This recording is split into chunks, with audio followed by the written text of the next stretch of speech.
Leg 6 of the 2017-18 Volvo Ocean Race opened as a physical test of endurance for the sailors.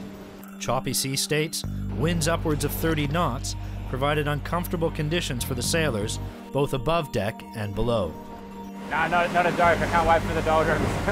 All my gear's soaking wet, so I'm looking forward to getting everything nice and dry and kind of recharging the batteries. But just over a week into the leg, as the physical conditions eased, the mental pressure started to ratchet up.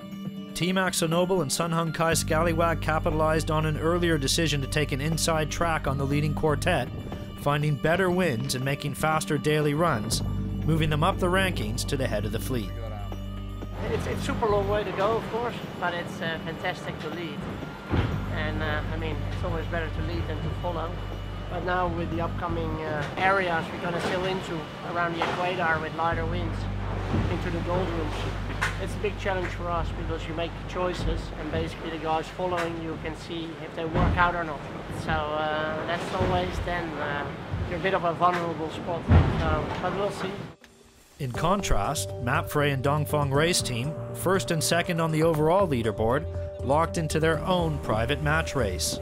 But uncharacteristically, it was at the back of the fleet, as equatorial cloud systems and unstable winds resulted in big losses against Turn the Tide on Plastic and Team Brunel.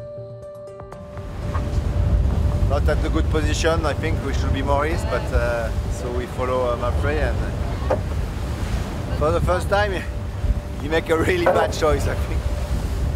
And now we have to try to go west, but that's going to be tough. The last day has been pretty challenging. We've been stuck in no wind at times, and a lot of the other boats have come past us with pressure. So I'm pretty sure we're at the back of the fleet now. We know there's so many transitions to come, and it's so far to go to Auckland that the trick is not to get too happy when you're in front and not to get too sad when you're behind. 10 days into the leg, the leading boats have crossed the equator. This is a notoriously fickle area for ocean racers. It's the doldrums, and is known for its unstable weather systems. Here again, Scallywag and AkzoNobel have made miles on the fleet, with a relatively easy passage, while those behind found themselves adrift and becalmed for hours at a time. Well, we had a pretty bad skid, the last skid, so that was really frustrating, and we've had a horrible night of really rubbish clouds that have sucked all the wind away, and it looks like we're all heading for a similar area, but we've got to hope that they get some unlucky clouds, we have a faster angle, and then hopefully we'll all kind of join up again and have another fleet restart. That's probably the best thing that can happen for us at the moment. There was a brief respite as a short band of westerly trade winds provided stable conditions before the next light wind transition at the Solomon Islands. Playing their cards right was Sun Hung Kai Scallywag, who took a narrow lead over Simeon Tanpont's Team AkzoNobel. Yeah, the Scallywags have had a very successful day, 3 consecutive skids.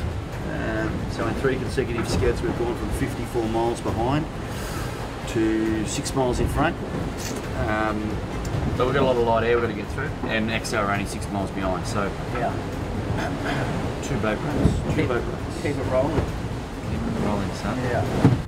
12 days into the leg and the psychological pressure was higher than ever, with the fleet compressing once again. The leaders were looking nervously over their shoulders at the chasing pack, closing down the hard-earned gains of the past week. Bala Becking's Team Brunel continued to rack up big numbers, extending their advantage over 4th place Turn the Tide on Plastic, and positioning themselves within striking distance, less than 10 miles behind their Dutch rivals on Team AkzoNobel. Our next obstacle is really to get out of the doldrums, which will be near the Solomon Islands coming up. In the meantime, we've got some sort of reverse trade winds, which we're making good progress. So right now it's okay, but I mean, as I say, at the Solomon Islands there'll be another shutdown and a compression of the fleet, and it's just how we can make the most of that.